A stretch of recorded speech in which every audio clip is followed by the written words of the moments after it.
السلام علیکم ناظرین، میرا نام ہشام الہادی ہے اور آپ دیکھ رہے ہیں پروگرام ماں اور بیٹا۔ میرے ساتھ موجود ہے میری امی فرحت ہاشمی۔ ماما مجھے یہ بات بتائیں کہ ہم لوگ اب کیا پڑھیں گے؟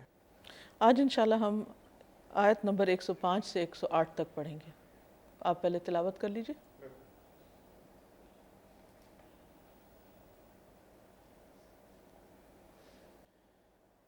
اعوذ باللہ من الشیطان الرجیم، بسم اللہ الرحمن الرحیم۔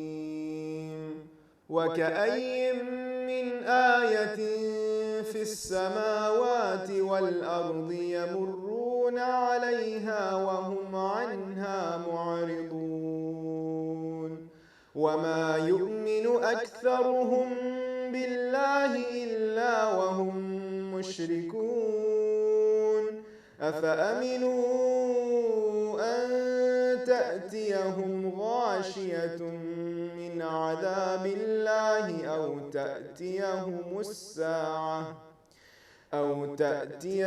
السَّاعَةُ بَغْتَةً وَهُمْ لَا يَشْعُرُونَ قُلْ هَٰذِهِ سَبِيلِي أَدْعُو إِلَى اللَّهِ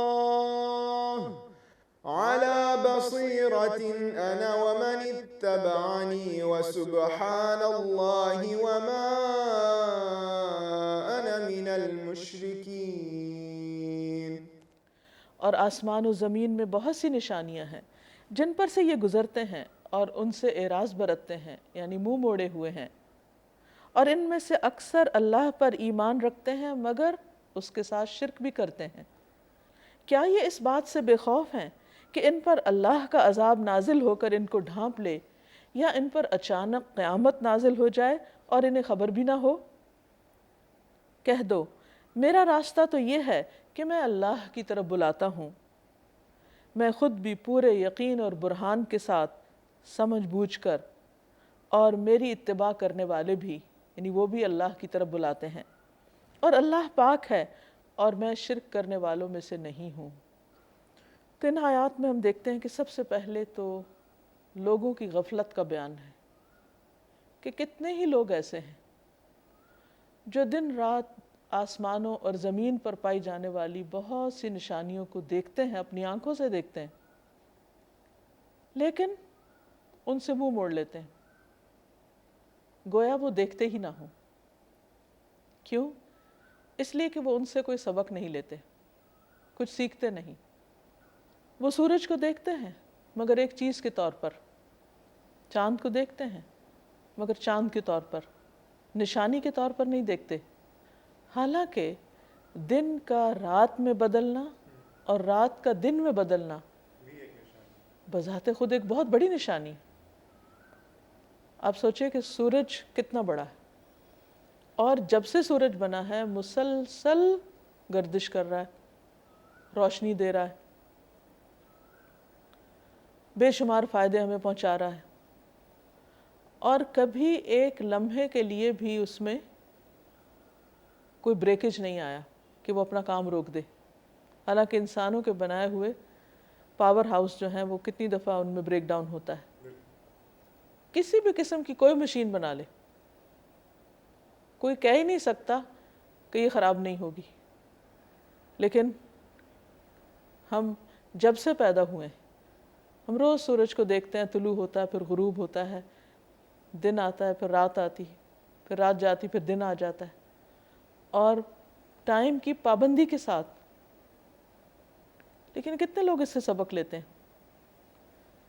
اسی طرح یہ ہے کہ صرف سورج نہیں، سورج اپنے ساتھ اپنے پورے سولر سسٹم کو لے کر گیلیکسی کے خاص حصے میں خود اس گیلیکسی کے ساتھ گھوم رہا ہے، اور یہ تو صرف ایک گیلیکسی، ایسی کھربوں گیلیکسیز ہیں۔ ستاروں کی تعداد اتنی ہے کہ انسان انہیں گننا چاہے تو گن نہیں سکتا۔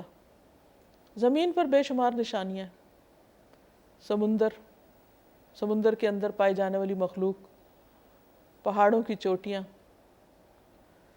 پھر جانوروں کی مختلف قسمیں، پرندے کس طرح اڑ رہے ہوتے ہیں، بعض پرندے ہزاروں میل کا سفر کرتے ہیں، اور اس میں دن بھی آتے ہیں رات بھی آتے ہیں، وہ اپنا راستہ نہیں بھولتے.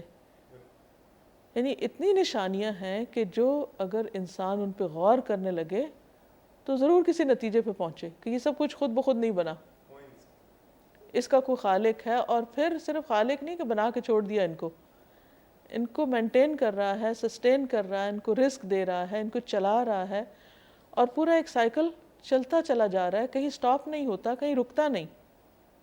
یعنی لائف سائیکل کو بھی آپ دیکھیں, باقی بھی سسٹمز کو آپ دیکھیں, خود انسان کے اندر کتنی زیادہ نشانیاں. ہمارے ہاتھوں کی گردش, ہمارا دیکھ سکنا, ہمارا سننا, ہمارا بولنا. اگر کسی وقت کوئی چیز ہماری کام کرنا روک دیتی ہے تو اس وقت پھر بھی ہم پریشان ہوتے ہیں کہ یہ کیوں ہوا, لیکن جب وہ کام کرتی ہے تو ہم یہ نہیں سوچتے کہ یہ کیسے کر رہی ہے, یہ کیوں کر رہی ہے. تو بہرحال اللہ تعالیٰ انسان سے کیا چاہتے ہیں کہ انسان کو جس چیز کی وجہ سے باقی ساری مخلوق پر فضیلت ہے, یعنی اس کی عقل, وہ اس کو استعمال کرے, اور عقل کے استعمال کے بعد اس سے وہ نتیجہ نکالے. اور نتیجہ کیا کہ ان سب چیزوں کا کوئی خالق ہے, بنانے والا ہے, اور ان سب چیزوں کی تدبیر کرنے والا ہے, اور ان سب چیزوں کو چلا رہا ہے, اور وہی وہ ہے جس کے آگے ہم سب کو جھکنا چاہیے. اسی نے پیغمبروں کو بھیجا, اسی نے ہماری ہدایت کا انتظام کیا, اور ہم اسی کے بندے بن کر رہیں. ایک بات تو یہ ہے کہ لوگ اللہ کو مانتے نہیں, اللہ کی نشانیوں کو نہیں دیکھتے, لیکن کچھ اور لوگ ہیں جو اللہ کو تو مانتے ہیں لیکن اس کے ساتھ اوروں کو شریک کر لیتے ہیں. یعنی ایک مشکل سے نکلے تو دوسری میں پڑ گئے, اور جو کرنا چاہیے تھا وہ کرتے نہیں. ان سب لوگوں کو اللہ تعالیٰ خطاب کر کے فرماتے ہیں کہ کیا انہیں ڈر نہیں لگتا کہ ان پر اچانک کوئی آفت نہ ٹوٹ پڑے یا قیامت ہی نہ آ جائے. یعنی انسان اگر دیکھے تو اس کی کیا مجال ہے, کیا ہستی ہے, وہ کہاں سے اللہ کا مقابلہ کر سکتا ہے. انسان اس زمین پر اگر وقتی طور پر چل پھر رہا ہے, یا امن سے رہ رہا ہے, یا کھا پی رہا ہے, یا اپنی مرضی کے کچھ کام کر رہا ہے, تو کیا یہ ہمیشہ باقی رہے گا؟ موت انسان کے پیچھے پیچھے ہے, قیامت کسی بھی وقت آ سکتی ہے, انسان کی ساری آزادی چھن سکتی ہے.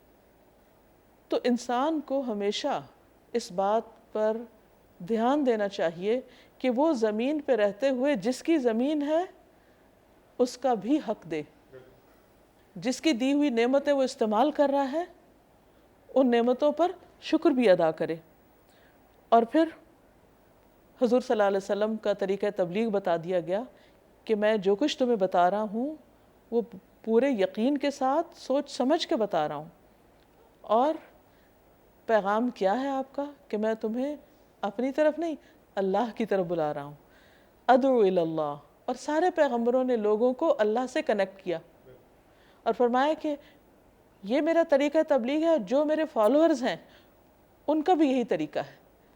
تو اگر ہم یہ کہتے ہیں کہ ہم حضور صلی اللہ علیہ وسلم کے فالوورز ہیں, آپ پر ایمان لائے ہیں, تو ہمیں بھی پھر کیا کرنا چاہیے کہ انسانیت کو اللہ کی طرف بلانا چاہیے.